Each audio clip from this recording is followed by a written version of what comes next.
Perkenalkan, saya Sofa Fuadi, SPD, SD Negeri 02 Tundagan, calon guru penggerak angkatan 5, Kabupaten Pemalang. 1.4.A.9 Aksi nyata modul 1.4 Budaya positif. Rancangan tindakan untuk aksi nyata. Judul modul Budaya positif. Nama peserta Sofa Fuadi, SPD.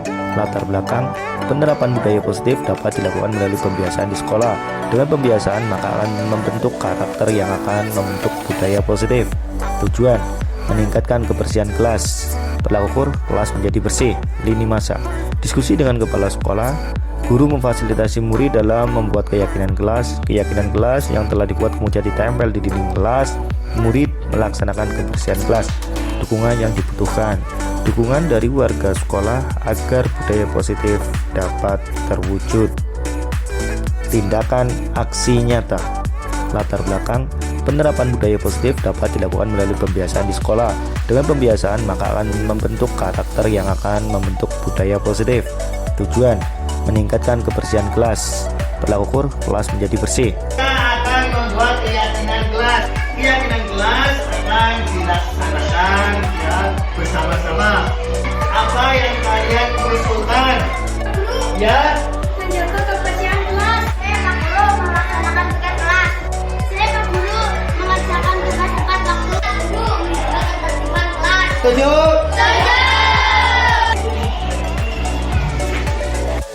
Murid melaksanakan kebersihan kelas.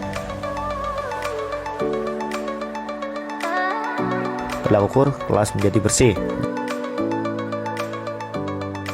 Dukungan yang dibutuhkan, dukungan dari warga sekolah agar budaya positif dapat terwujud.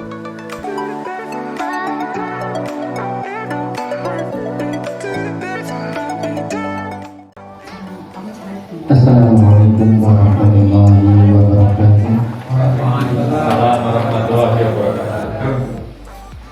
Bismillahirrahmanirrahim. Alhamdulillahirabbil alamin wa bihi nasta'inu ala umuri dunya waddin. Wassalatu wassalamu ala asyrofil anbiya'i wal mursalin wa ala alihi wa sahbihi ajma'in, amma ba'd. Rabbi shrah li sadri wa yassir li amri wahlul 'uqdatam min lisani yafqahu qawli. Yang kami hormati Bapak Kepala SDN 02 Tundagan, yang kami hormati Bapak Sofa Fuadi selaku calon guru penggerak dari SDN 02 Tundagan, yang kami hormati segenap Bapak Ibu Guru SDN 02 Tundagan beserta seminar sesi berbagi aksi nyata modul 1.4 budaya positif calon guru penggerak. Pertama kali marilah kita menyatakan puji dan puji syukur kita kehadirat Allah Subhanahu wa Ta'ala karena atas nikmatnya kita bisa berkumpul pada siang hari ini dalam keadaan sehat walafiat tanpa kekurangan suatu apapun. Kedua kalinya salawat dan salam marilah kita berikan kepada junjungan kita Nabi besar Muhammad sallallahu alaihi wasallam.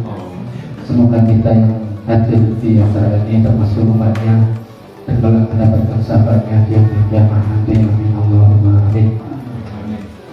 Di sini saya selaku pembawa acara akan membacakan susunan mata acara pada siang hari ini. Acara yang pertama yaitu pembukaan, yaitu acara yang kedua sambutan. Acara yang ketiga yaitu penyampaian materi. Acara yang keempat tanya jawab, dan acara yang terakhir adalah penutup. Untuk mengawali acara pada siang hari ini, marilah kita buka dengan bacaan umum kita. Ilahi Indonesia Bismillah.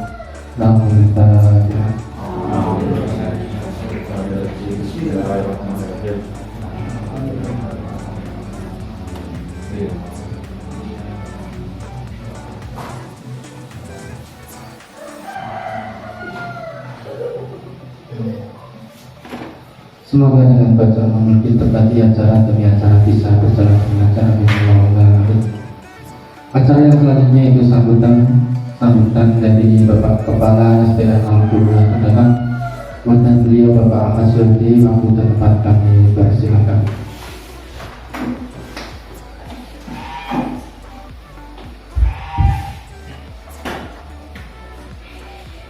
Bismillahirrahmanirrahim. Assalamualaikum warahmatullahi wabarakatuh. Alhamdulillahirabbil alamin wa bihi nasta'inu ala umurid dunya waddin wassalatu wassalamu ala asrofil anbiya'i wal mursalin wa ala alihi wa sahbihi ajma'in.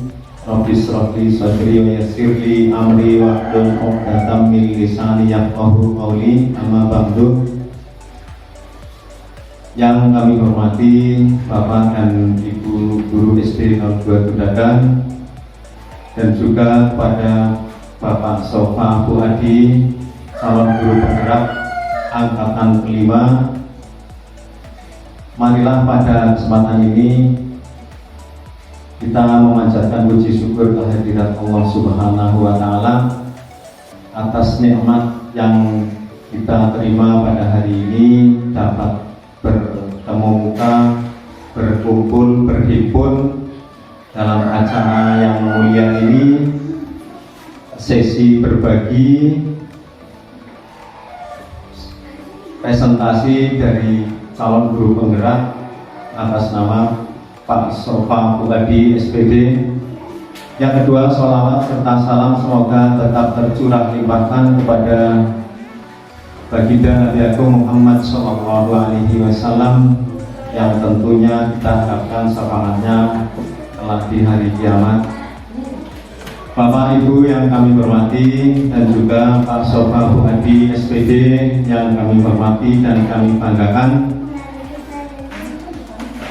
bahwa calon guru penggerak dapat terrealisasi melalui berbagai macam proses. Prosesnya dari seleksi pun dari berbagai macam tahapan seleksi tertulis maupun wawancara dan video juga telah dilalui oleh Pak Sofa Fuadi. Guru penggerak merupakan program dari Kemendikbud, dan perlu saya sampaikan kepada rekan-rekan guru SD Negeri 02 Tudakan bahwa guru penggerak satu-satunya diantaranya sebagai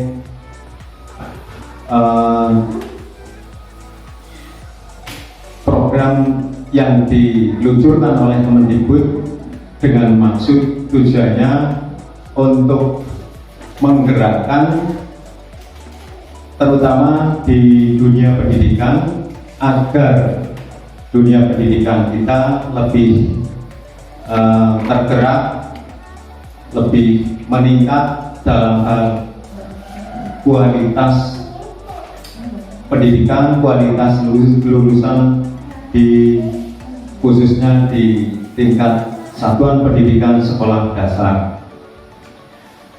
Kemudian tugas pokok dan fungsi sebagai guru diantaranya merencanakan program, melaksanakan program, dan mengevaluasi program yang telah dilaksanakan. Dengan adanya guru penggerak, kami berharap agar yang pertama, ilmu yang didapat dalam pendidikan calon guru penggerak dapat diimplementasikan dalam keseharian di dalam kegiatan belajar mengajar. Nanti bertahap diterapkan sesuai dengan ilmu yang didapatkan melalui pendidikan calon guru penggerak tersebut. Bagi teman-teman, Pak Sofa Fuadi sebagai pelopor pionir calon guru penggerak di SD kita, SD Negeri 02 Tudakan, kami sangat bangga dengan harapan rekan-rekan guru dapat mengikuti jejak Pak Sofa Fuadi, mengikuti seleksi calon guru penggerak yang telah dibuka pada angkatan ke 8, 9, dan 10 Kemudian saya juga ingin sampaikan bahwa hal-hal yang didapatkan di dalam proses pendidikan perlu diterapkan dalam kegiatan belajar mengajar Pak Sobahu Hadi, tidak sekedar untuk teoritis lalu dipraktekkan. Tentunya nanti akan terlihat prosesnya berjalan dengan baik atau tidak, muncul kendala, bagaimana cara mengatasinya, dan endingnya adalah hasil yang dicapai apakah sudah memuaskan apa belum, dan pada akhirnya kualitas pendidikan terutama anak-anak di sekolah dasar akan meningkat lebih baik dibandingkan manakala belum mendapatkan pendidikan calon guru penggerak. Di dalam pendidikan calon guru penggerak banyak sekali hal yang positif yang perlu diterapkan dalam kegiatan sehari-hari, dalam hal ini kegiatan belajar mengajar.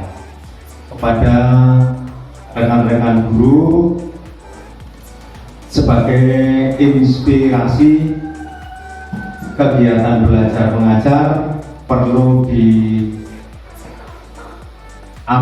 perlu ditiru hal yang positif dapat diterapkan dalam kelas Bapak Ibu masing-masing, dan jangan takut tidak berhasil.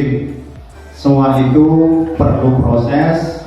Manakala ada kendala, tentunya kita semua mencari solusi agar tujuan kita tercapai dengan maksimal. Kiranya itu yang bisa saya sampaikan. Terima kasih atas segala perhatian. Assalamualaikum warahmatullahi wabarakatuh.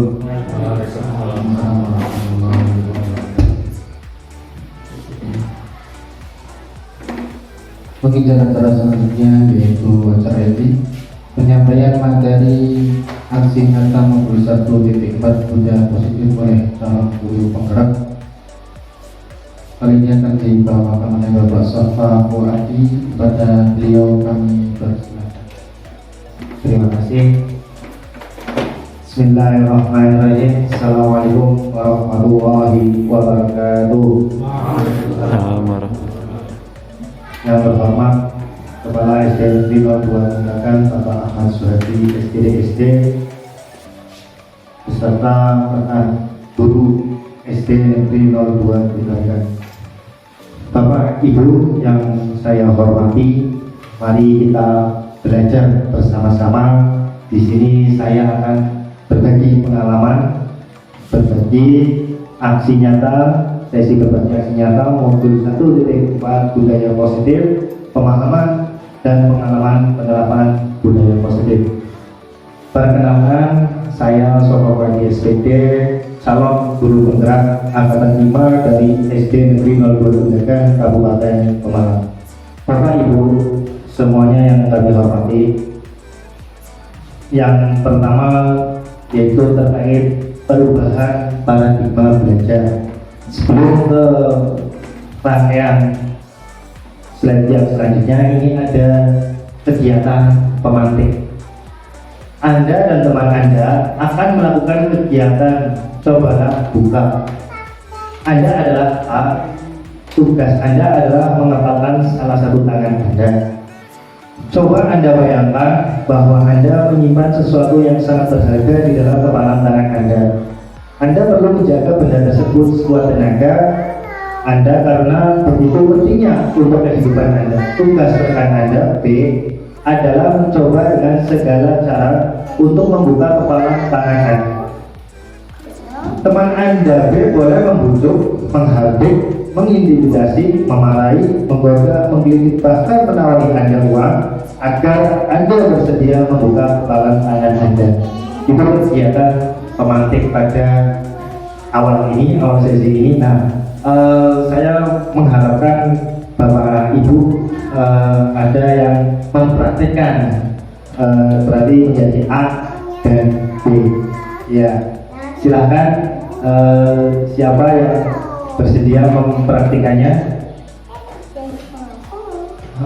Oh ya, Bu Lutfi, ya silakan. Temannya siapa Ibu? Silakan sama Bu Menur. Ya. Nah, ini adalah kegiatan. Pakai Ibu, ya. Silakan yang menjadi A siapa dan menjadi B siapa? Wah, berarti Bu Lutfi yang mengepal. Ya, ini Bu. Nah, ya. Ya, silakan mengepal, jangan mengepal. Kemudian silakan Bu Menur untuk gimana caranya biar membuka. Ayo, gak mau. Kopi pak, tapi beli kertas.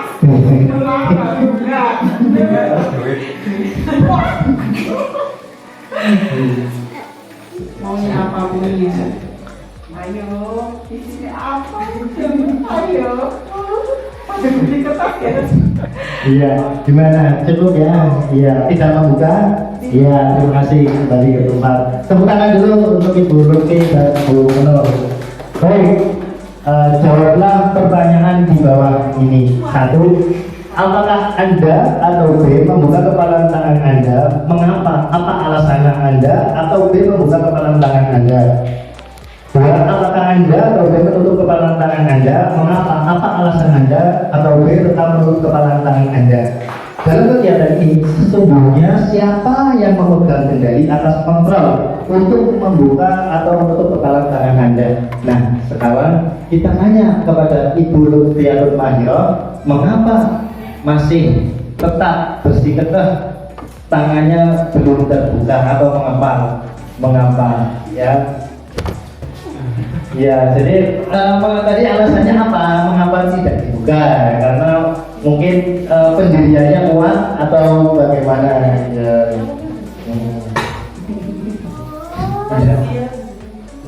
Karena apa? Mungkin isinya sesuatu. Ya, silakan Bu Lutfi. Mengapa tadi tangannya mengepal walaupun diiming-imingi atau di apa gitu sama Bu Menur, tapi tetap mengepal? Ya. Pendiriannya kuat. Iya, pendiriannya kuat. Baik, terus yang ketiga, dalam kegiatan ini sesungguhnya siapa yang memegang kendali atau kontrol untuk membuka menutup kepalan tangan? Jadi sekarang Bu Menur, menurut Bu Menur, siapa yang memegang kendali, yang menyuruh membuka atau yang sedang mengepal? Menurut saya yang menjadi pemegang kendali itu yang mengepal, karena yang mengepal itu dia diiming-imingi atau tidak, karena pendiriannya kuat dia tidak mau untuk membuka.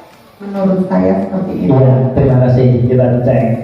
Kemungkinan jawaban kita terhadap pertanyaan pertama dan kedua bervariasi antara yang bersedia membuka dan yang tetap bertahan menutup kepalan tangannya. Pertanyaan ketiga, siapakah yang sesungguhnya memegang kontrol, yang menutup kepalan tangan atau yang berusaha dengan segala cara untuk membuka kepalan tangan rekannya? Jawabannya tentu kita sendiri yang memegang kontrol atas kepalan tangan kita.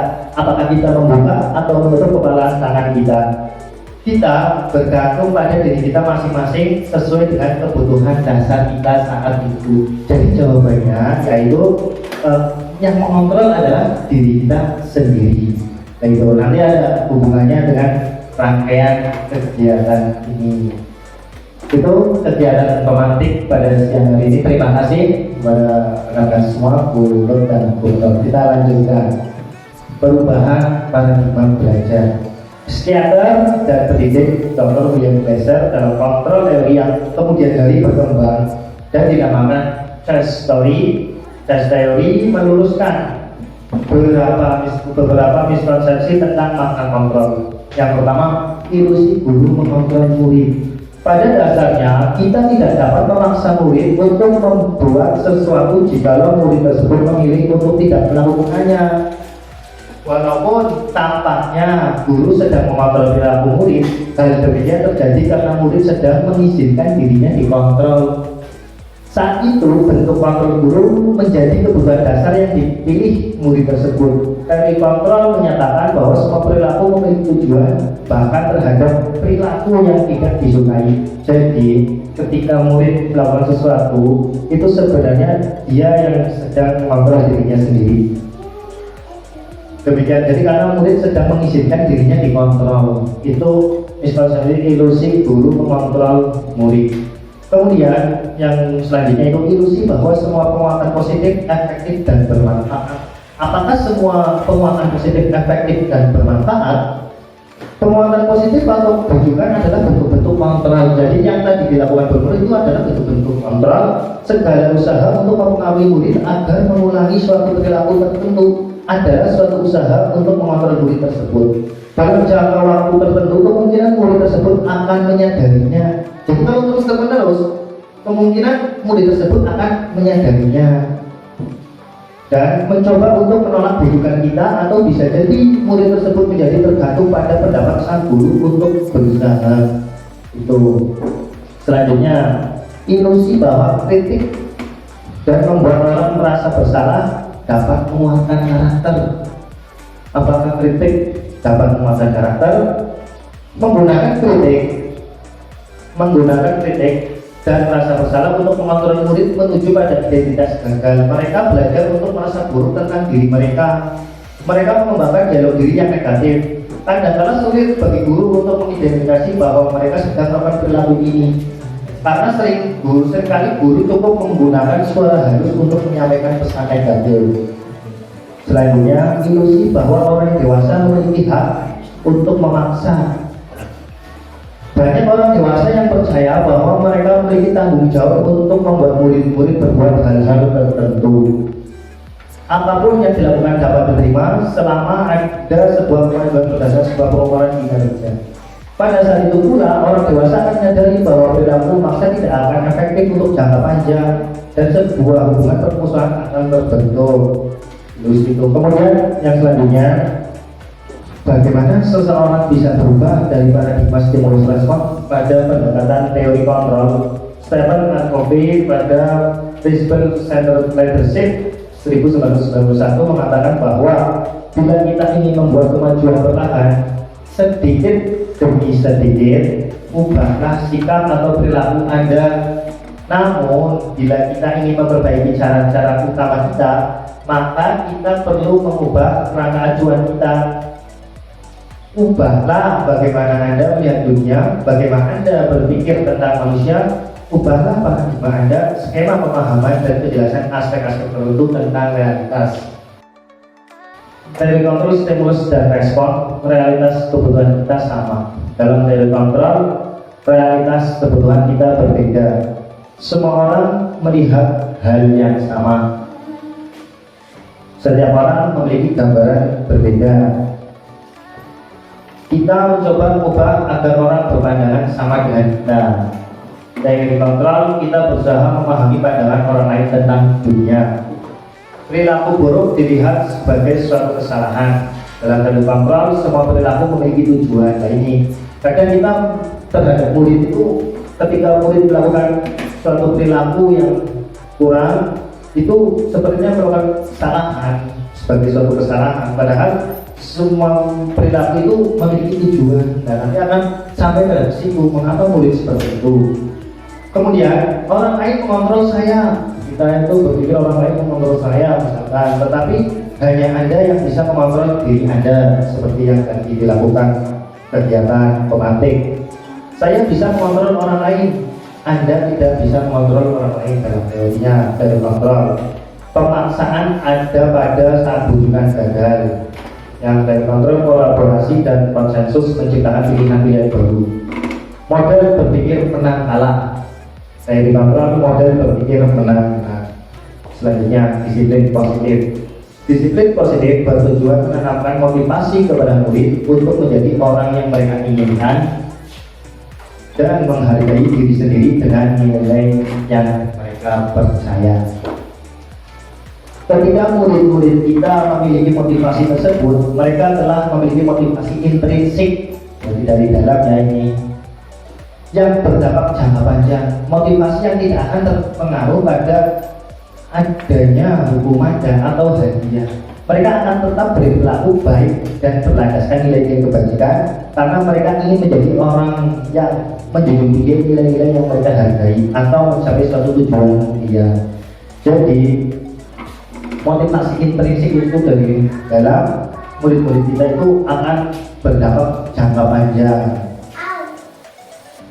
Kemudian kata disiplin juga sering dihubungkan dengan hukuman, padahal itu sungguh berbeda karena belajar tentang disiplin positif tidak harus dengan memberi hukuman. Justru itu adalah salah satu alternatif terakhir dan bila pun tidak digunakan sama sekali.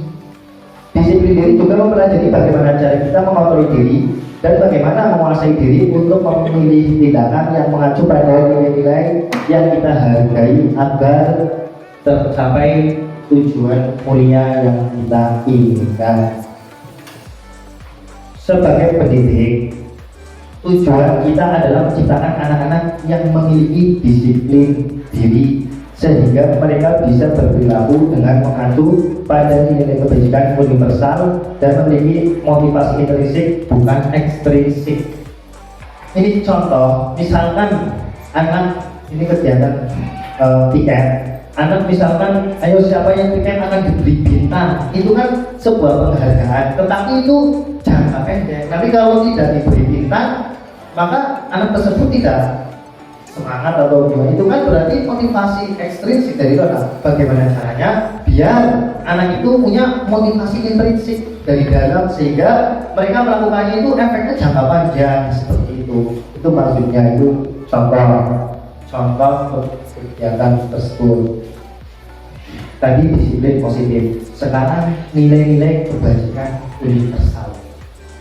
Disiplin positif yang dikemukakan oleh Ki Hajar Dewantara maupun Dewi Gosan diartikan sebagai bentuk kontrol diri, yaitu belajar untuk kontrol diri agar dapat mencapai suatu tujuan mulia. Tujuan mulia di sini mengacu pada nilai-nilai atau prinsip-prinsip mulia yang dianut seseorang. Kita menamakan nilai-nilai tersebut sebagai nilai-nilai kebajikan yang universal. Artinya sama semua diakui. Gitu. Kemudian nilai-nilai kebajikan yang disepakati bersama. Nah, ini disepakati bersama lepas dari suku bangsa, agama, bahasa maupun latar belakangnya. Contoh yang dasar pada dari Al-Quran menyatakan bahwa setiap perbuatan memiliki suatu tujuan. Dan bahasa mengungkapkan bahwa dengan mengaitkan nilai-nilai kebajikan yang diyakini seseorang, maka motivasi intrinsiknya akan terbangun sehingga menggerakkan motivasi dari dalam untuk mencapai tujuan mulia yang diinginkan. Jadi motivasinya dari dalam seperti yang tadi saya contohkan bahwa anak melakukan kegiatan itu kalau motivasinya dari dalam tentu akan jangka panjang. Tetapi kalau dari luar itu bisa jadi jangka pendek. Nilai-nilai kebajikan universal salah satunya yaitu profil pelajar Pancasila. Sudah kita ketahui bersama ya, sekarang itu untuk mewujudkan profil pelajar Pancasila ada beberapa poin. Yang pertama, beriman, bertakwa kepada Tuhan Yang Maha Esa dan berakhlak mulia. 2, mandiri. 3, bernalar kritis. 4, berkebinekaan global. 5, bergotong royong. 6, kreatif. Itu adalah beberapa poin profil pelajar Pancasila. Dimensi beberapa dimensi profil pelajar Pancasila. Itu merupakan salah satu nilai-nilai universal. Standar pendidikan nasional dalam rangka menciptakan lingkungan yang positif, maka setiap warga sekolah dan pemangku kepentingan perlu saling mendukung, menghayati dan menerapkan nilai-nilai kebajikan yang telah disepakati bersama. Untuk dapat menerapkan tujuan mulia tersebut, maka seorang pemimpin pembelajaran perlu berjiwa kepemimpinan sehingga dapat mengembangkan sekolah dengan baik agar terwujud suatu budaya sekolah yang positif sesuai dengan standar kompetensi pengelolaan yang telah ditetapkan. tujuan mulia dari penerapan disiplin positif adalah agar terbentuk murid-murid yang berkarakter, berdisiplin, santun, jujur, peduli, bertanggung jawab, dan merupakan pembelajar sepanjang hayat sesuai dengan standar kompetensi lulusan yang diharapkan. Itu hubungannya antara tadi yang telah disampaikan untuk mencapai standar pendidikan nasional. Yang selanjutnya yaitu teori motivasi. Jadi ini ada hubungannya dengan murid. Ada 3 motivasi perilaku manusia. Nah, ini dalam hal ini kita sebagai pendidik dan murid kita ya itu tentunya melakukan sesuatu punya motivasi. Nah, motivasi dari menurut bahasa itu ada 3. Yang pertama, untuk menghindari ketidaknyamanan atau hukuman. Jadi ketika murid melakukan sesuatu itu bisa jadi untuk menghindari ketidaknyamanan atau hukuman. Yang kedua, untuk mendapatkan imbalan atau penghargaan dari orang lain. Yang ketiga, untuk menjadi orang yang mereka inginkan dan menghargai diri sendiri dengan nilai-nilai yang mereka percaya. Ini yang pertama penjelasannya itu untuk menghindari ketidaknyamanan atau hukuman. Ini adalah tingkat terendah dari motivasi perilaku manusia. Biasanya orang yang motivasi perilakunya untuk menghindari hukuman atau ketidaknyamanan akan bertanya, apa yang akan terjadi apabila saya tidak melakukannya? Sebenarnya mereka sedang menghindari permasalahan yang mungkin muncul dan berpengaruh pada mereka secara fisik, psikologis, maupun tidak terpenuhinya kebutuhan mereka. Bila mereka tidak melakukan tindakan tersebut, motivasi ini berasal dari eksternal atau motivasi dari luar. Itu yang pertama. Yang kedua, untuk mendapatkan imbalan atau penghargaan dari orang lain. Satu tingkat di atas motivasi yang pertama, di sini orang berperilaku untuk mendapatkan imbalan atau penghargaan dari orang lain. Orang dengan motivasi ini akan bertanya, apa yang akan saya dapatkan apabila saya dapatnya? Mereka melakukan sebuah tindakan untuk mendapatkan pujian dari orang lain yang menurut mereka penting dan mereka letakkan dalam dunia berkualitas mereka. Mereka juga melakukan sesuatu untuk mendapat hadiah, pengakuan atau imbalan. Motivasi ini juga bersifat eksternal. Yang selanjutnya, untuk menjadi orang yang mereka inginkan dan menghargai diri sendiri dengan nilai-nilai yang mereka percaya. Orang dengan motivasi ini akan bertanya, akan menjadi orang seperti apa? Akan menjadi orang yang seperti apabila saya melakukannya. Mereka melakukan sesuatu karena nilai-nilai yang mereka yakini dan hargai. Dan mereka melakukannya karena mereka ingin menjadi orang yang melakukan nilai-nilai yang mereka yakini tersebut. Jadi ini mereka ingin melakukan karena menjadi diri mereka sendiri terhadap nilai-nilai mereka. Ini adalah motivasi yang akan membuat seseorang memiliki disiplin positif. Karena motivasi berlakunya bersifat internal, bukan eksternal. Berarti motivasi dari dalam diri. Setelah kita mengetahui terkait tadi motivasi perilaku manusia, kemudian ada kebutuhan dasar manusia. Nah, hubungannya nanti ada hubungannya antara kebutuhan dasar dengan pendidikan yang dalam dunia kita pendidikan tersebut antara murid, guru. Yang pertama bertahan hidup, yang kedua kasih sayang dan rasa diterima, 3 penguasaan, 4 kebebasan, dan 5 kesenangan. Itu adalah 5 kebutuhan dasar manusia. Nah, ini pertanyaan pemantik. Ini adalah guru kelas 2. Ya, ini guru kelas 2. Ini ada hubungannya nanti dengan kebutuhan dasar manusia. Ibu abad dulu ya sebagai wali kelas 2A di SD Pelita sedang bingung menghadapi ulas salah satu murid di kelasnya, Doni. Beberapa anak di kelas 2A telah datang padanya dan mengeluhkan Doni yang seringkali meminta bekal makan siang mereka dengan paksa. Jika Anda menghadapi situasi seperti Ibu Ambar, apa yang akan Anda lakukan? Menurut Anda, kira-kira apa alasan Doni lakukan itu? Ini kelas 2 ya Bu. Lu diatur ya? Iya, baik. Bu, bolehkah saya bertanya ya? Apabila, ini apabila Bulut punya murid, ini kan membawa bekal nih. Ada salah satu murid, ya, dan kemudian sukanya kok itu ya apa? Minta bekal kepada teman, maksa ya, berarti dengan maksa itu ya.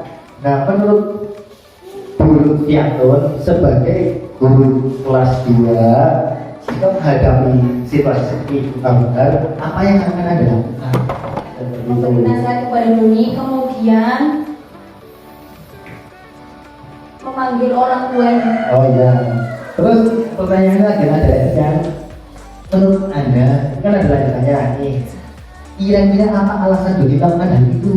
Doni kurang perhatian dari orang tuanya karena teman-teman kan membawa bekal. Iya. Biasanya anak-anak yang membawa bekal kan dipersiapkan dari rumah, tapi kan Doni nggak membawa, jadi kurang perhatian dari orang tuanya. Iya, baik. Terima kasih Bu Lutfiatun sebagai kelas 2. Tepuk tangan. Ya, sangat hebat sekali nih jawabannya. Terima kasih sekali Bu. Ya, kebutuhan dasar manusia.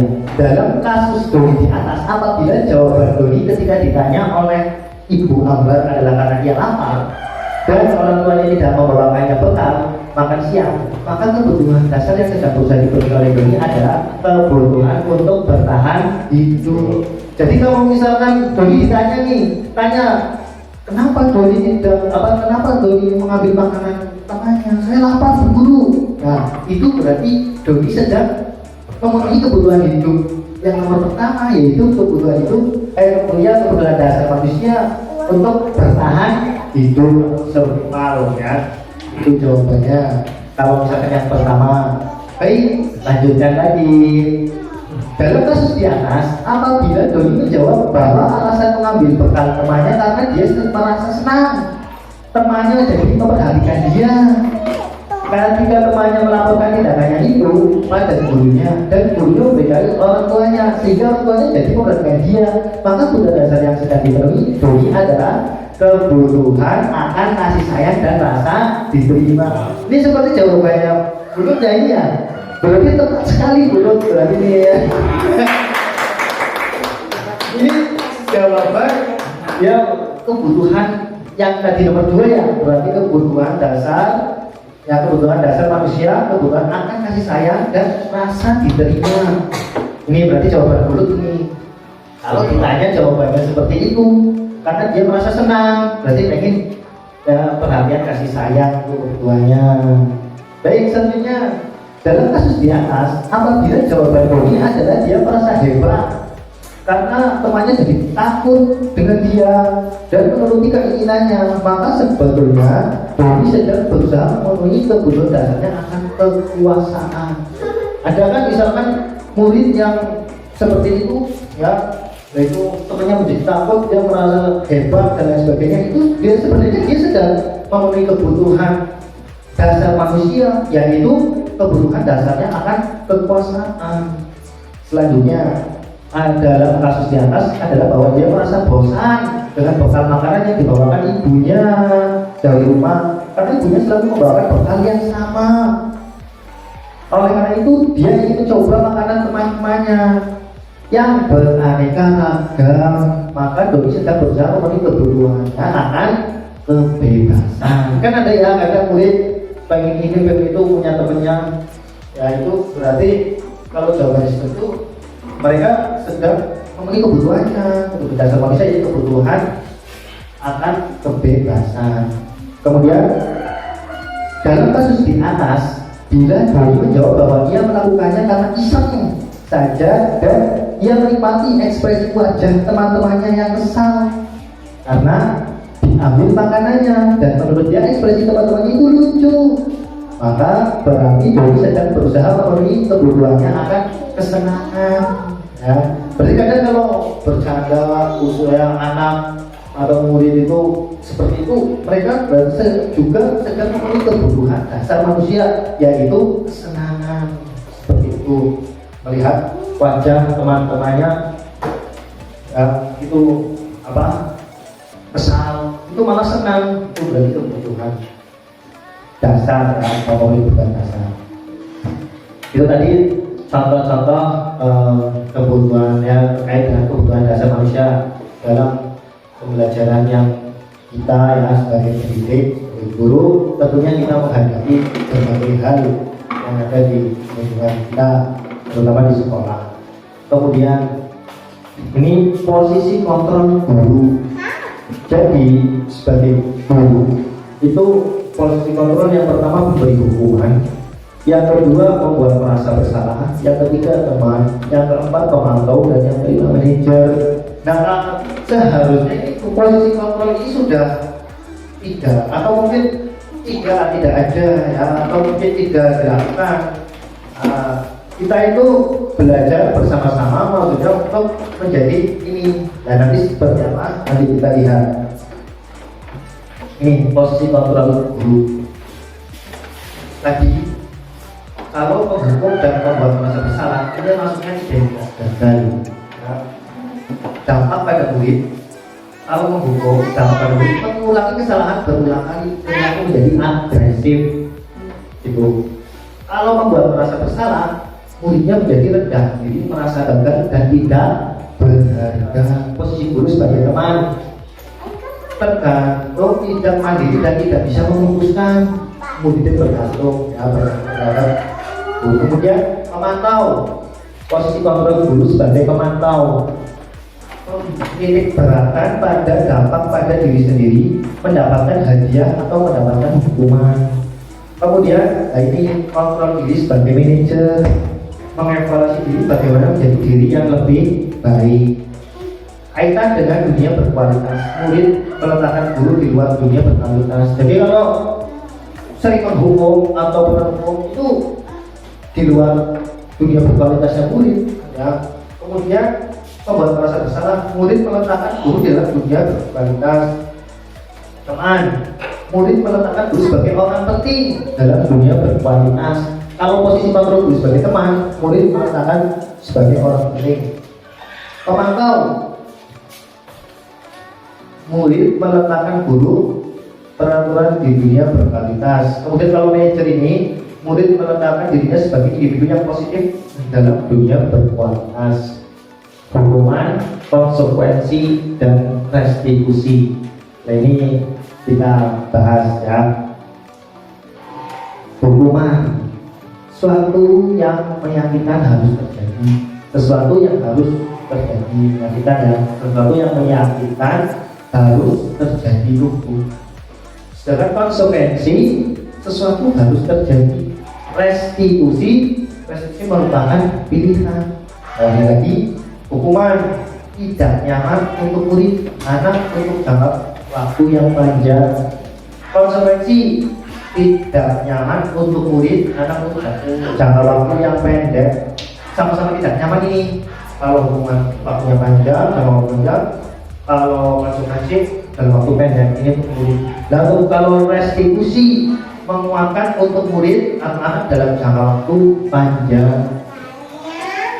Hukuman, korban mendapat keadilan, konsekuensi korban bisa diabaikan, restitusi korban mendapatkan keadilan. Hukuman, murid atau anak akan tersakiti, konsekuensi murid atau anak dibuat tidak nyaman, restitusi murid anak mendapat penguatan. Nah ini bisa diterapkan dalam pembelajaran kita sebagai pendidik ataupun di rumah sebagai orang tua. Ya, nanti itu belajar bersama-sama. Hukuman, konsekuensi, dan restitusi. Masih ya, lanjut.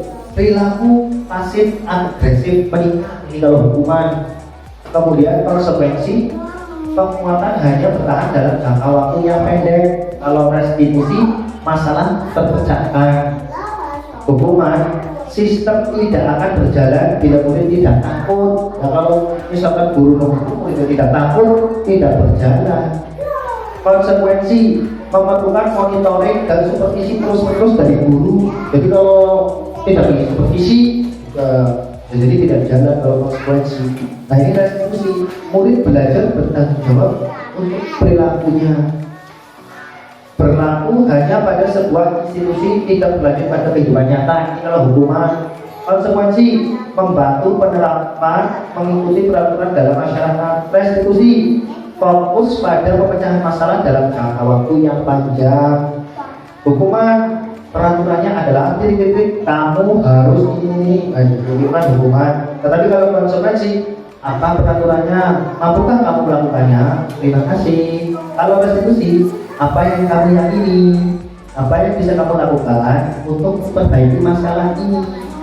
Itu kan berarti pertanyaan-pertanyaan antara hukuman, konsekuensi, dan restitusi. Hukuman, murid atau anak membenci peraturan. Kalau konsekuensi, murid atau anak menghormati peraturan. Restitusi, murid atau anak menghormati dirinya dan orang lain. Itu terkait hukuman, konsekuensi, dan restitusi. Baik, selanjutnya ini lagi hukuman, konsekuensi, dan restitusi negatif. Awas kalau dilakukan lagi ya, nanti awas kamu. Nah, ini hukuman ini. Konsekuensi ini berarti kalau hukuman negatif, konsekuensi netral. Lakukan apa yang saya katakan. Kalau restitusi positif, apakah hal ini yang sesungguhnya ingin kamu lakukan? Jadi kalau murid melakukan kesalahan, itu berarti kalau kesalahan ini negatif ya seperti ini, awas kalau dilakukan lagi ya, nanti awas kamu. Ya itu kalau lakukan apa yang saya katakan. Nah, kalau restitusi bersifat positif, apakah hal ini yang sesungguhnya ingin kamu lakukan? Jadi bertanya kepada murid itu, apa benar yang ingin kamu lakukan seperti itu. Selanjutnya hukuman itu model paksaan. Kalau konsekuensi stimulus respon. Nah, kalau restitusi teori kontrol. Tadi kita sudah membahas ini di awal, stimulus respon dan teori kontrol. Kemudian hukuman mendorong menyalahkan diri. Konsekuensi mendorong kepatuhan. Restitusi mendorong disiplin positif. Hukuman konsep diri buruk. Konsekuensi konsep diri baik. Restitusi konsep diri kuat. Hukuman murid belajar menyembunyikan kesalahan. Konsekuensi murid belajar taat peraturan. Kalau restitusi murid belajar memecahkan masalah. Selanjutnya mencoba mengontrol anak dengan perbuatan negatif. Ini kalau hukuman. Kalau konsekuensi mencoba mengontrol anak dengan perbuatan positif. Kalau restitusi, anak paham bahwa dirinya sendiri yang kendali kontrol. Itu terkait hukuman, konsekuensi, dan restitusi. Lagi dampak pada murid sekarang. Kalau hukuman, murid itu merasa marah, merasa bersalah, rendah diri, dan mengasingkan diri. Sedangkan kalau konsekuensi, muridnya kehilangan hak, waktu jaga seorang diri, penahanan. Kalau restitusi, murid tidak kehilangan waktu, namun bersemangat untuk memperbaiki diri. Hukuman tiba-tiba tidak diharapkan atau sangat melukai. Kalau konsekuensi sudah diketahui, masuk akal. Kalau restitusi berupa undangan untuk mengadakan restitusi. Hukuman dibuat guru. Konsekuensi dibuat oleh guru dan murid atau anak. Restitusi dibuat oleh murid. Jadi dari murid sendiri. Jadi itu nanti internal motivasinya masuk prinsip itu tadi, yaitu dari dalam diri. Hukuman menyakitkan, guru menjalani konsekuensi dengan menyalahkan, mengkritik, menyindir, atau merendahkan. Kalau konsekuensi membantu guru menyatakan peraturan, melakukan peringatan, dan menerapkan konsekuensi. Restitusi menguatkan, guru menyebutkan keyakinan kelas. Jadi membimbing kerangka acuan berpikir. Restitusi murid atau anak. Baik, ini ada kegiatan lagi ya, mohon dibantu menjawab ya. Mohon dibantu untuk menjawab. Yang pertama,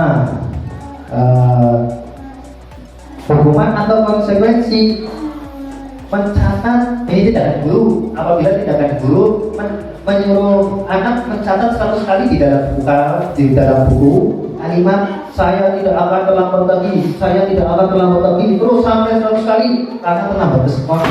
Kira-kira hukuman atau konsekuensi ini apa? Ya, coba beruntung. Iya. Iya. Apa benar? Nomor 1 gimana? Jawabannya hukuman atau konsekuensi? Hukuman. Oh, hukuman. Ya, baik.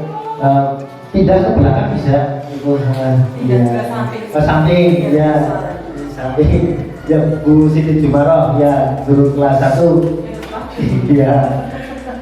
Guru kelas 1 ini apabila ada keluar sekolah kemudian guru lari mengelilingi lapangan basket 2 kali karena melanggar hadir di sekolah itu hukuman atau konsekuensi, Bu? Hukuman. Hukuman. Tidak sampingnya Pak Anton.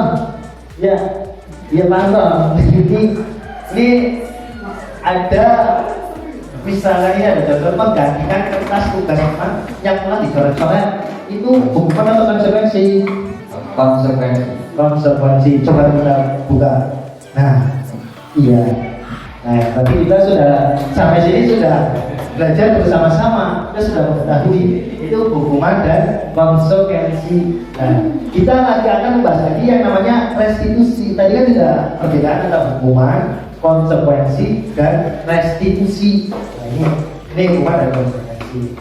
Ini hukuman, konsekuensi dan restitusi.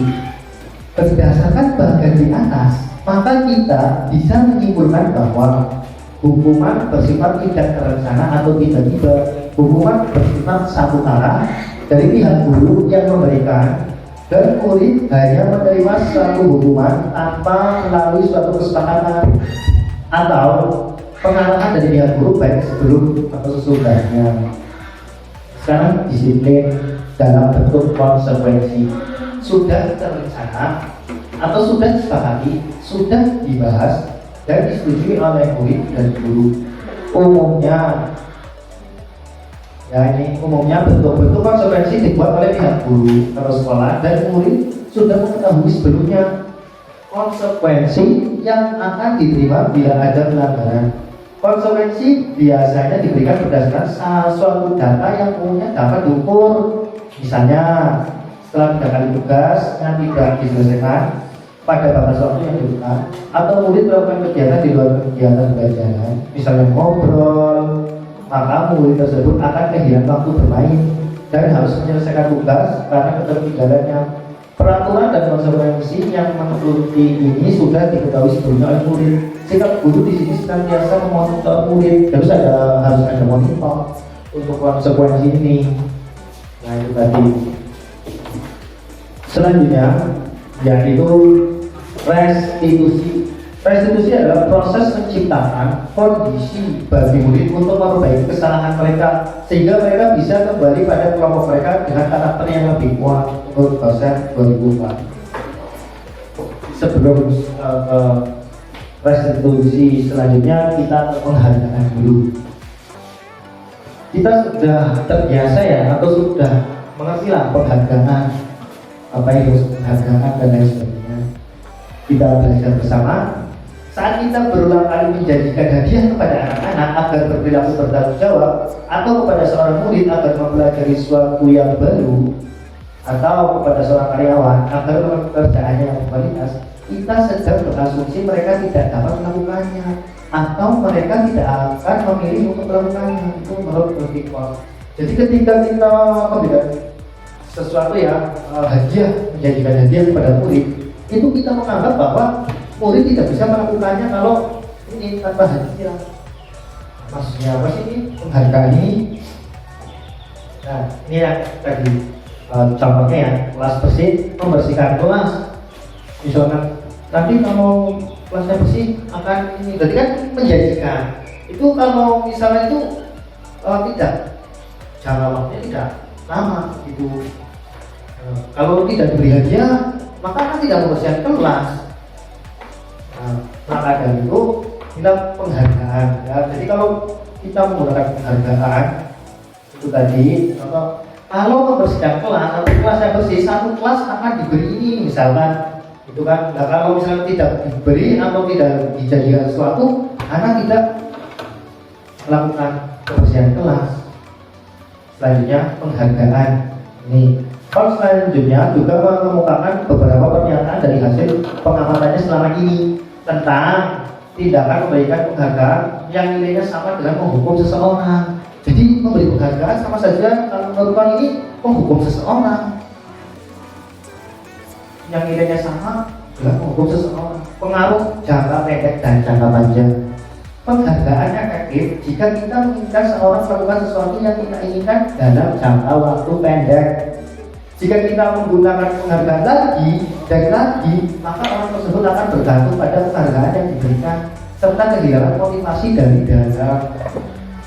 Jika kita mendapat penghargaan untuk melakukan sesuatu yang baik, maka selain kita senantiasa berharap dapat penghargaan tersebut lagi, kita pun menjadi tidak menyadari tindakan baik yang kita lakukan.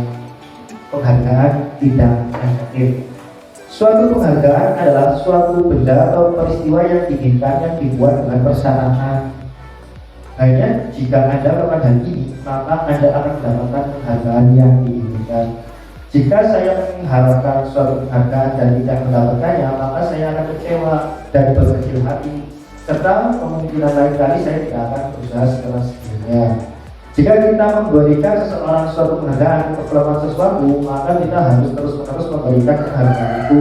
Jika kita tidak ingin orang tersebut meneruskan berarti yang kita inginkan. Orang yang berusaha berhenti merokok atau orang yang berusaha diet menguruskan badan bila diberikan penghargaan hampir pasti tidak berhasil. Jadi kalau ini merokok atau diet, kalau diberikan penghargaan malah hampir pasti tidak berhasil. Dan semuanya harus tadi yang faktor dari dalam diri. Ini kan kalau penghargaan kan berarti dari luar. Selanjutnya motivasi dalam diri. Nah ini motivasi dari dalam diri atau intrinsik. Saat seorang anak belajar untuk pertama kali menggabungkan huruf-huruf dan kata-kata serta menyadari bahwa dia dapat membaca, timbul pijar di matanya dan sebuah senyum di wajahnya. Anak tersebut begitu gembira bahwa ia telah mempelajari dan menguasai keterampilan baru. Kesadaran akan kemampuannya bahwa dia sudah dapat membaca sesungguhnya sudah merupakan sebuah penghargaan. Jika kita memberikan penghargaan kepada seorang anak pada saat dia sedang merasa bangga dengan pencapaiannya sendiri, maka kita akan mengambil kegembiraan yang saat itu sedang dirasakan secara alamiah. Ini disadur dari materi pelatihan dimulai penghargaan Riset Bidang Luhur Foundation for Excellence in Education dan berikutnya restitusi. Selanjutnya kita lanjut ke restitusi yang tadi. Tindakan terhadap suatu pelanggaran pada intinya berbentuk hukuman atau konsekuensi. Jadi ketika anak melakukan sesuatu yang membentur dengan peraturan, itu biasanya hukuman dan konsekuensi itu yang umumnya terjadi. Nah, dalam modul ini atau dalam sekarang ini akan diperkenalkan program disiplin positif yang dinamakan restitusi. Nah, itu menamakan tadi perubahan paradigma. Nah, berarti seperti itu. Restitusi adalah proses menciptakan kondisi bagi murid untuk memperbaiki kesalahan mereka sehingga mereka bisa kembali pada kelompok mereka dengan karakter yang lebih kuat. Selama ini kita mengetahui konsekuensi. Nah, ini kita belajar tentang restitusi. Selanjutnya, restitusi membantu murid jadi lebih memiliki tujuan, disiplin positif, dan memulihkan dirinya setelah berbuat salah. Penekanannya bukan pada bagaimana perilaku untuk menyenangkan orang lain atau menghindari ketidaknyamanan, namun tujuannya adalah menjadi orang yang menghargai nilai-nilai kebajikan yang mereka percaya. Ciri-ciri restitusi yang membedakan dengan program disiplin lainnya. Ini ciri-ciri restitusi. Restitusi bukan untuk menutup kesalahan, namun untuk belajar dari kesalahan. Restitusi memperbaiki hubungan. Restitusi adalah tawaran, bukan paksaan. Restitusi menuntut untuk melihat ke dalam diri. Restitusi mencari kebutuhan dasar yang mendasari tindakan. Restitusi diri adalah cara yang paling baik. Restitusi fokus pada karakter bukan tindakan. Restitusi menguatkan. Restitusi fokus pada solusi. Restitusi mengembalikan murid yang berbuat salah pada kelompoknya. Ya, misalkan dari buku It's All About the Air, Disiplin, 19%, The Typeser, dan version 2008. Nah, ini kita masuk ke segitiga restitusi. Ini tadi sudah, restitusi adalah proses menciptakan kondisi bagi murid untuk memperbaiki kesalahan mereka sehingga mereka bisa kembali pada kelompok mereka dengan karakter yang lebih. Ini sedikit restitusi. Langkah-langkahnya, yang pertama stabilkan identitas, yang kedua validasi tindakan yang salah, tiga menyatakan keyakinan. Jadi anak atau murid dalam melakukan kesalahan, yang pertama kita itu menstabilkan identitas. Ya, mereka itu melakukan kesalahan pasti punya alasan. Ya, itu kamu tentu punya alasan mengapa melakukan itu. Nah, itu adalah situasi ini. Nah, nanti kita bahas lebih dalam lagi. Terus, adakah cara yang lebih efektif untuk mendapatkan apa yang kamu butuhkan? Yang selanjutnya ini menstabilkan identitas dari bawah. Setiap orang pasti pernah melakukan kesalahan. Kamu bukan satu-satunya yang pernah.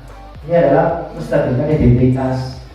Anak melakukan kesalahan, ini distabilkan identitasnya. Ini seperti ini. Setiap orang pasti pernah melakukan. Kamu bukan satu-satunya yang pernah melakukan. Kemudian yang kedua, validasi tindakan yang salah. Kamu tentu punya alasan mengapa melakukan itu. Katakan cara yang lebih efektif untuk mendapatkan apa yang kamu butuhkan. Contoh tadi, misalkan anak yang merebut makanan, ya kan? Itu tadi. Kemudian ini dilawan juga restitusi ini kalau dipraktikan. Yang selanjutnya juga menanyakan keyakinan kelas apa yang kita sepakati. Kamu ingin menjadi orang yang seperti apa? Nah, ini proses 3 tahapan restitusi berdasarkan teori kontrol. Langkah pertama, jadi 3 tahapan restitusi itu berdasarkan teori kontrol. Yang pertama menstabilkan identitas. Teori kontrolnya kan kita semua akan melakukan hal terbaik yang bisa kita lakukan. 2, validasi tindakan yang salah. Itu semua perilaku memiliki alasan. Yang selanjutnya menanyakan keyakinan. Kita semua memiliki motivasi internal. Nah, ini 1, menstabilkan identitas. Contohnya kalimatnya ini, contohnya berbuat salah itu tidak apa-apa. Tapi bukan berarti kita masuk membiarkan anak berbuat salah. Ya kan? Apa untuk menstabilkan identitas. Tidak ada manusia yang sempurna. Saya juga pernah melakukan kesalahan seperti itu. Kita bisa menyelesaikan ini. Bapak Ibu tidak tertarik mencari siapa yang salah, tapi Bapak Ibu solusi dari permasalahan ini. Kamu berhak merasa begitu. Apakah kamu sedang menjadi teman yang baik buat dirimu sendiri? Yaitu menstabilkan identitas. Selanjutnya, misi 2 itu validasi tindakan yang salah. Contoh kalimat ini pada validasi tindakan yang salah. Padahal kamu bisa melakukan yang lebih buruk dari ini. Kamu pasti punya alasan mengapa melakukan hal itu. Kamu patut bangga pada dirimu sendiri karena kamu telah melindungi sesuatu yang penting buatmu. Kamu boleh mempertahankan sikap itu, tapi kamu harus menambahkan sikap yang baru. Itu kalau validasi tindakan yang salah. Kemudian menanyakan keyakinan. Yang ketiga, apa yang kita percaya sebagai kelas atau keluarga? Apa nilai-nilaimu yang kita telah sepakati? Apa bayangan kita tentang kelas yang ideal? Kamu mau jadi orang yang seperti apa? Itu contoh-contoh langkah-langkah restitusi. Ini adalah contoh praktik segitiga restitusi yang saya lakukan di kelas 5. Hasilnya ada di belakang itu, yaitu keyakinan kelas. Seperti itu keyakinan kelas kemudian diberikan menjadi praktik segitiga restitusi. Salam dan bahagia. Kembali lagi bersama saya. Perkenalkan, saya Sofwan Fuadi SPD, SD Negeri 02 Tindakan, calon guru penggerak angkatan 5 Kabupaten Pemalang. 1.4.A.6 Demonstrasi konstekstual. Modul 1.4 Budaya positif. Praktik segitiga restitusi. Restitusi adalah proses menciptakan kondisi bagi murid untuk memperbaiki kesalahan mereka sehingga mereka bisa kembali pada kelompok mereka dengan karakter yang lebih kuat. Kosen 2004. Ciri-ciri restitusi. Restitusi bukan untuk menebus kesalahan, namun untuk belajar dari kesalahan.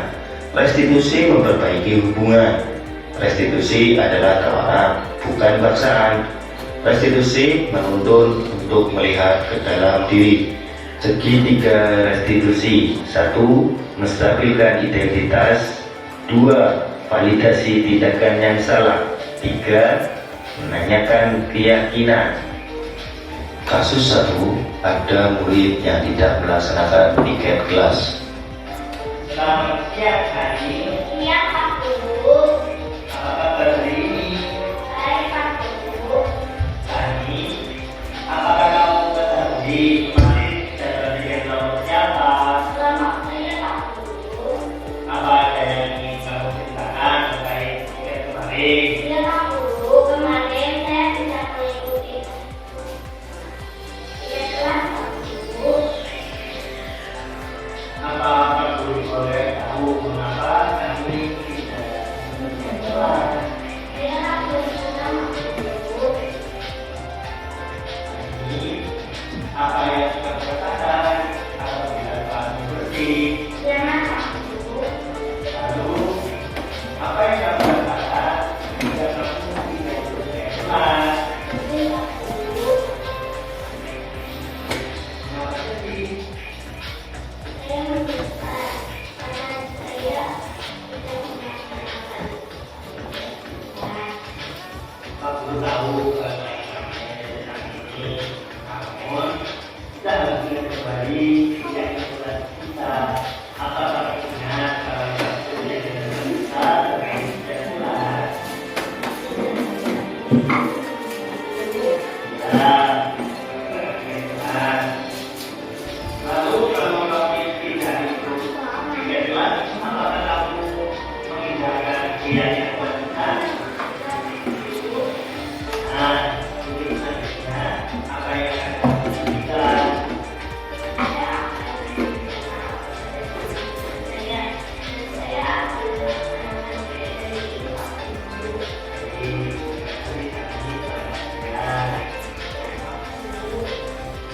Kasus 2. Ada murid yang belum mengumpulkan tugas. selamat siang, Hani. Iya, Pak Guru. Bagaimana kabarnya hari ini? Baik, Pak Guru. Hani, Pak Guru mau bertanya. Sepertinya kegiatan ada yang belum selesai ya? Iya, Pak Guru. Apa ada yang ingin Hani ceritakan terkait tugas anak itu? Oh, maksudnya selesai. Lalu, Hani tahu apa yang teman-teman tanyakan jika tugasnya sudah selesai.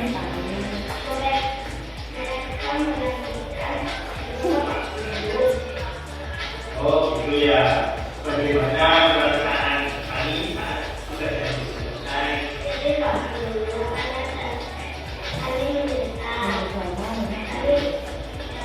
Saya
Terima kasih, semoga bermanfaat.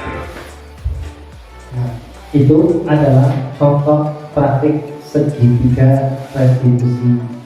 Nah, jadi kita tahu kan hukuman, konsekuensi. Nah, ini kita lakukan praktik segitiga restitusi dengan langkah-langkah yang tadi dijelaskan di awal. Itu adalah terkait tadi yang pertama kebersihan kelas, ya, tidak butuh tiket. Kemudian itu tadi di lakukan segitiga restitusi. Baik, yang selanjutnya keyakinan kelas.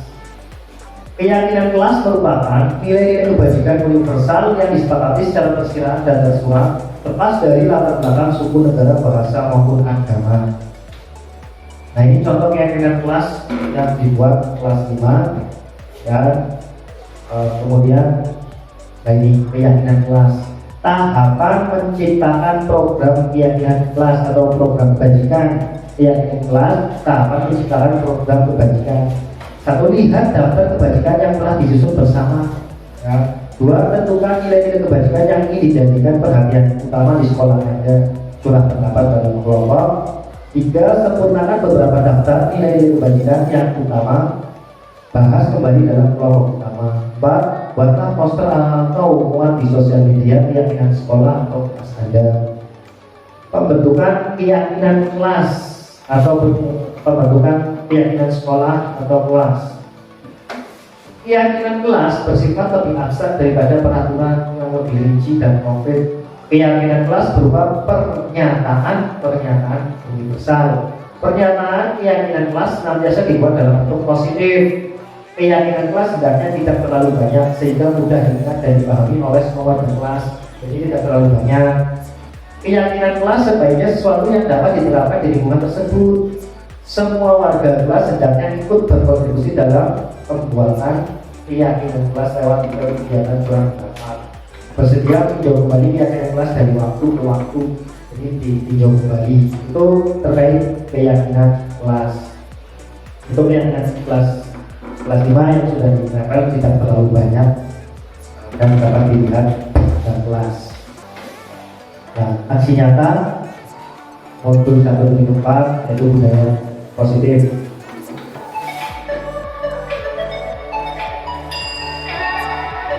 Perkenalkan, saya Soto Fuadi, SPD, SD Negeri Batu Dagat, Calon Guru Penggerak Angkatan 5, Kabupaten Pemalang. 1.4.A.9 Aksi nyata modul 1.4 budaya positif. Rancangan tindakan untuk aksi nyata. Judul modul budaya positif. Nama peserta Soto Fuadi, SPD.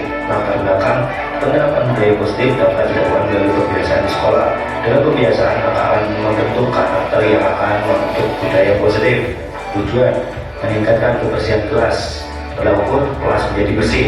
Lini masa diskusi dengan kepala sekolah. Guru memfasilitasi murid dalam membuat keyakinan kelas yang telah dibuat menjadi tempel di dinding kelas. Murid melaksanakan kebersihan kelas. Dukungan yang dibutuhkan. Dukungan dari warga sekolah agar budaya positif dapat terwujud. Tindakan aksi nyata.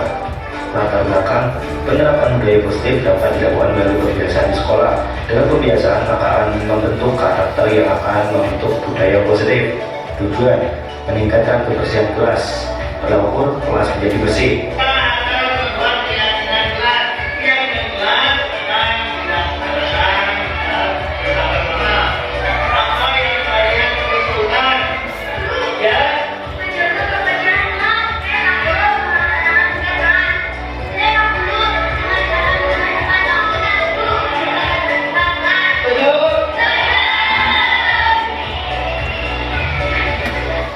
Murid melaksanakan kebersihan kelas.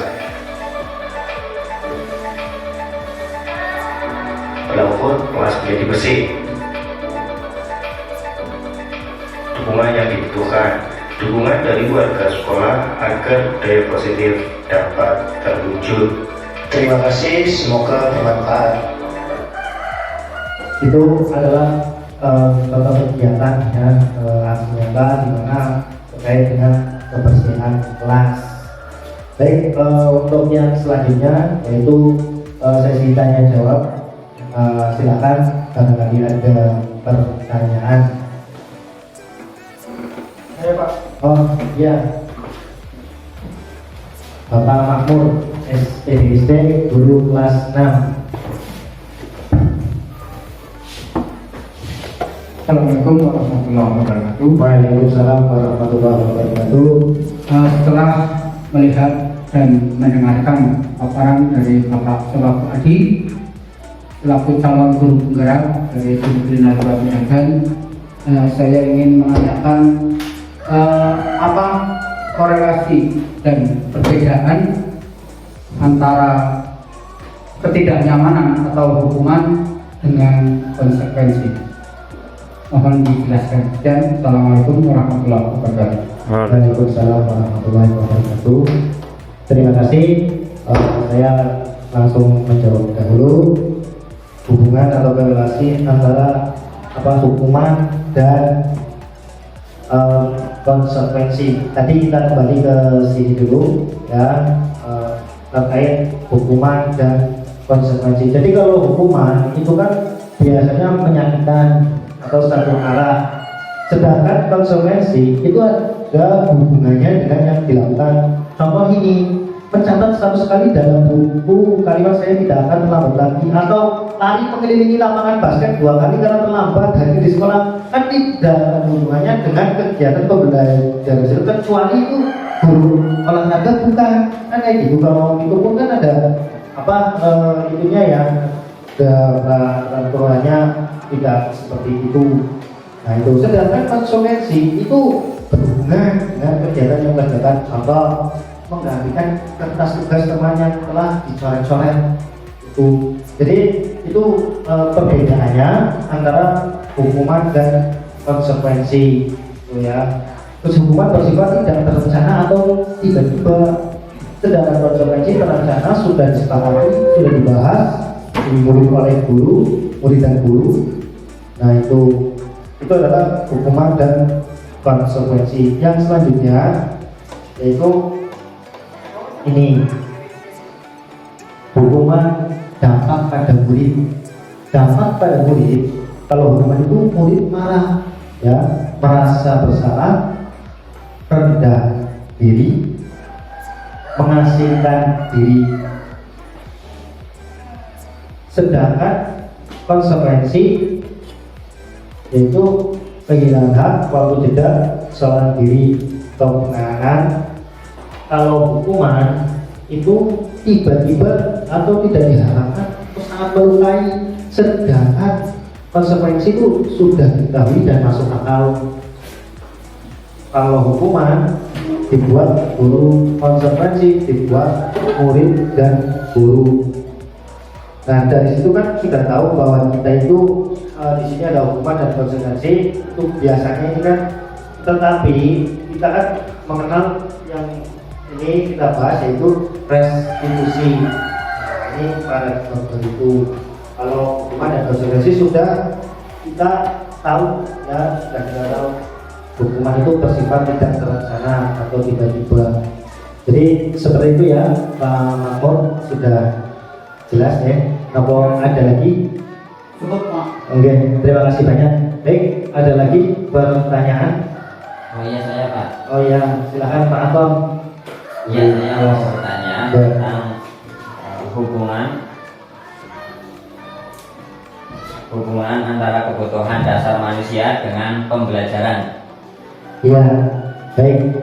Terima kasih Pak Anton. Hubungan antara kebutuhan dasar manusia dengan kegiatan pembelajaran yang dilakukan. Nah ini, jadi kebutuhan dasar manusia diantaranya yaitu bertahan hidup, kasih sayang dan rasa diterima, penguasaan, kebebasan, dan kesenangan. Kita hubungkan yaitu contohnya di sini ada siswa yang tidak membawa, atau ada siswa yang sukanya itu merebut dengan paksa ya, atau meminta dengan paksa bekal dari temannya. Yaitu kira-kira mengapa dan apa yang harus dilakukan. Nah ternyata ini, kalau jawabannya itu lapar, berarti dia sedang memenuhi kebutuhan untuk bertahan hidup. Kemudian apabila jawabannya dia merasa senang, temannya jadi memperhatikan dia, berarti dia yaitu mempunyai kebutuhan atau membutuhkan dengan kebutuhan akan kasih sayang dan rasa diterima. Kemudian ketika jawabannya dia merasa hebat karena temannya jadi takut, nah ini berarti itu dia sedang memenuhi kebutuhan dasarnya akan kekuasaan. Yang selanjutnya ya, apabila dia menjawab bosan dengan bekal makanannya, ya, makanan yang dibawa ibunya dari rumah karena ibunya selalu bawa bekal yang sama, maka dia sedang memenuhi kebutuhannya akan kebebasan ya. Kemudian apabila dia menjawab menikmati ekspresi wajah teman-temannya yang kesal karena makanannya diambil, berarti dia sedang berusaha memenuhi kebutuhannya akan kesenangan ya. Itu jadi jawabannya hubungannya dengan pembelajaran. Begitu Pak Anton? Oh iya, terima kasih atas penjelasannya. Ya, terima kasih Pak Anton. Ada lagi yang ingin ditanyakan? Satu pertanyaan lagi. Ya. Boleh diulangi lagi tentang langkah-langkah segitiga restitusi? Oh ya, baik. Langkah-langkah segitiga restitusi. Nih. Nah ini langkah-langkah segitiga restitusi. Yang pertama yaitu menstabilkan identitas. Contoh kalimatnya, berbuat salah itu tidak apa-apa. Tidak ada manusia yang sempurna. Saya juga pernah melakukan kesalahan seperti itu. Kita bisa menyelesaikan ini. Bapak Ibu tidak tertarik mencari siapa yang salah, tapi Bapak Ibu solusi dari permasalahan ini. Kamu berhak merasa begitu. Apakah kamu sedang menjadi teman yang baik bagi diri sendiri? Itu adalah langkah-langkah menstabilkan identitas ya. Bukan berarti murid melakukan salah itu kita membiarkan, tetapi ini merupakan menstabilkan identitas.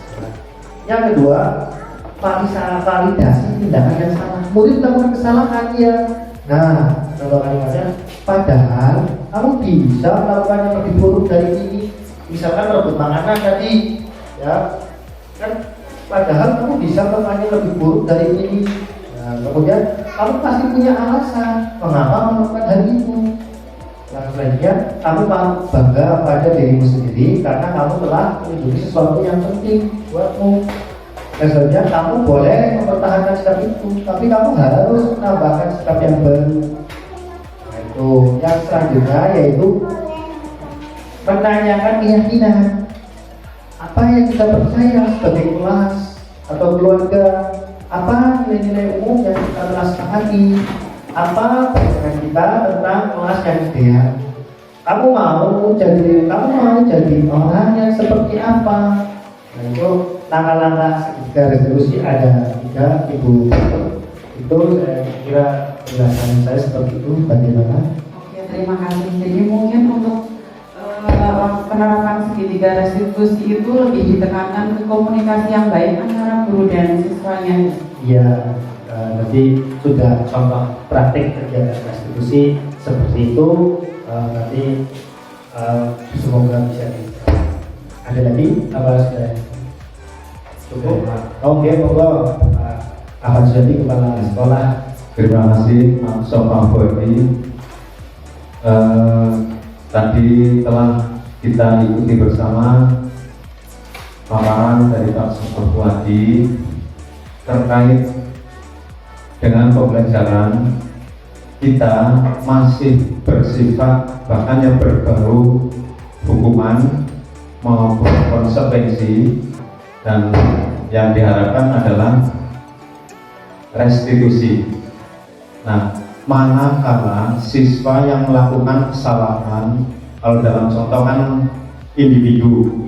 Nah, yang saya tanyakan, manakala ada siswa yang melakukan kesalahan secara klasikal, langkah Bapak yang bijaksana, apakah langkahnya Bapak yang paling bijaksana untuk mengatasi kasus yang seperti itu? Terima kasih. Baik, terima kasih Bapak Ahmad Hadi untuk pertanyaan terkait apabila ada klasikal tadi itu. Baik, seperti yang kita ketahui, tentunya kita berusaha menggunakan segitiga restitusi langkah-langkah yang pertama, ya. Yang pertama yaitu menstabilkan identitas. Walaupun klasikal, ya, kita klasikal, tapi kita akan tanya, misal begini, ada kasus misalkan anak-anak sekelompok murid, ya, misalkan tidak mengerjakan tugas ataupun apa itu. Nah, maka dari itu kita tanya mengapa tidak mengerjakan tugas. Nah, ini kita validasi dulu, menstabilkan dulu identitasnya. Misalkan berbuat salah itu tidak apa-apa, berarti kita menggunakan tidak ada kondisi sempurna. Saya juga pernah melakukan kesalahan seperti itu, kita bisa menyelesaikan ini. Nah, kita tanya terkait kestabilan identitas tersebut. Jadi anak-anak yang berkelompok itu kita stabilkan identitasnya, karena mereka melakukan itu kan tentunya punya alasan. Jadi kita keluarkan dulu, stabilkan identitasnya. Tahu kalian misalkan melakukan seperti itu, kemudian berbuat seperti itu, ya, mungkin tidak hanya kalian, tetapi juga mungkin Bapak juga pernah melakukan seperti itu. Jadi dibangun dulu seperti itu. Kemudian yang kedua yaitu validasi tindakan yang salah. Mereka tidak melakukan, nah ini padahal kamu bisa melakukan yang lebih buruk dari ini, atau mungkin tidak berangkat sekolah atau apa gimana. Nah, itu kan kita komunikasikan dengan baik, tentunya secara tadi berkelompok atau bisa juga secara individu. Kalau misalnya tadi yang berkelompok aja berkelompok, kemudian kalau memungkinkannya individu, tetapi kalau itu ya berkelompok. Kemudian tadi sudah ya, padahal kamu bisa melakukan yang lebih buruk dari ini. Yang selanjutnya, langkah yang ketiga yaitu menanyakan keyakinan. Jadi kan kita sudah punya keyakinan kelas, kemudian misalkan pengerjaan tugas waktu. Nah, kita tanya apakah apa yang kita percaya terhadap keyakinan kelas kita, gitu kan. Kalau melakukan seperti itu berarti apakah kalian memindahkan keyakinan kelas? Nah, seperti itu. Nah, selanjutnya, lalu apa yang harus kalian lakukan? Nah, itu seperti itu. Mungkin jawabannya seperti itu, Pak Ahmad. Jadi pertanyaan Bapak, terima kasih atas perhatiannya. Mohon maaf apabila banyak tutur kata yang kurang berkenan. Sampai jumpa di kesempatan berikutnya. Terima kasih. Assalamualaikum warahmatullahi wabarakatuh. Semoga tadi acara telah kita lalui bersama. Saya selaku pembawa acara mohon maaf apabila ada salah kata atau kata-kata yang kurang berkenan juga dari Bapak Ibu guru semuanya. Semoga acara pada siang hari ini membawa manfaat bagi kita semua untuk menjadi guru yang lebih baik bagi anak-anak kita. Mari kita tutup acara pada siang hari ini dengan bacaan hamdalah bersama-sama. Alhamdulillah. Kita akhiri, wassalamualaikum warahmatullahi wabarakatuh. Terima kasih, semoga bermanfaat.